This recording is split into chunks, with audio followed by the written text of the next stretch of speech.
Bonjour Marie-André. Je te fais cette courte vidéo pour te montrer les différentes ressources là, éducatives que j'ai développées pour l'activité pédagogique associée au TP3. Les outils là, que je vais utiliser sont le groupe Teams et le, l'intelligence artificielle, le Site Assistant, le même sur lequel j'ai fait mon TP2.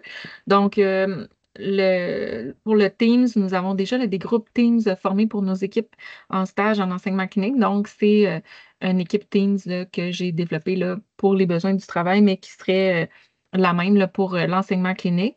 Dans laquelle on retrouve là, un canal général pour les étudiants, l'ensemble des étudiants de l'équipe. On est une équipe de 4 étudiants avec un enseignant et des canaux privés pour chacun des étudiants. Tu devineras ici que ce sont des noms fictifs.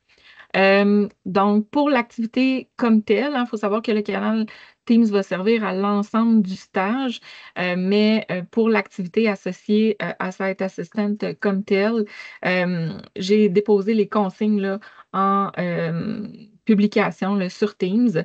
Donc, tu peux voir que les étudiants pourront s'y référer là, à tout moment. Euh, donc, ils ont différentes étapes à faire pour réaliser l'activité. Et à la- avant celle-ci, je vais évidemment faire une démonstration là, avec les étudiants parce qu'il faut savoir que ceux-ci ont déjà des notions là, associées à la recherche d'actifs scientifiques. On va faire une réactivation de ces connaissances-là ensemble durant le stage. On va prendre un moment pour le faire. Puis dans le même moment, je vais leur présenter là, l'outil Site Assistant pour leur montrer un exemple de ce que je veux qu'ils fassent. Comme ici, dans Site Assistant, dans la recherche, dans l'assistant, j'ai entré une question de recherche, là, comme je vais leur demander, qui est en lien avec un des patients qui traite. Site Assistant produit une réponse, puis ensuite met les références. Moi, je vais montrer aux étudiants comment Site Assistant construit sa réponse, comment il choisit ses références, puis comment on peut analyser là, ce petit tableau-là ici avec les articles qui citent, qui appuient ou qui réfutent, et l'année de publication, etc. Donc, je vais pointer aux étudiants les différents éléments à regarder pour analyser la réponse de Site Assistant, ce qu'ils vont avoir à faire là, durant le travail après. Donc, voilà. Euh, donc, les consignes sont ici. Ils vont devoir, dans leur canal individuel, ils vont avoir un fichier qui est déposé ici, euh, qui est le travail qu'ils devront remplir. Donc, quelle est leur question de recherche, quelle est la réponse de Site Assistant, ensuite, leur réflexion sur le sujet, donc une réflexion guidée avec les connaissances antérieures qu'ils ont sur le sujet et l'analyse de la qualité des sources de l'intelligence artificielle. Ensuite de ça, je vais leur faire décortiquer un petit peu plus la réponse de l'intelligence artificielle, mais au niveau des articles, des sources comme telles, puis une conclusion.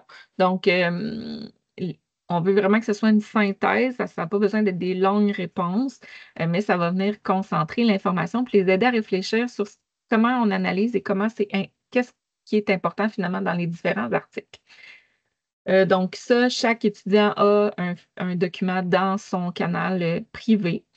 Puis ensuite, elles devront là, préparer une courte présentation qu'ils mettront dans une publication sur Teams pour présenter le fruit de leur recherche à leurs collègues, pour partager l'information, puis voir les différentes réponses de chacun.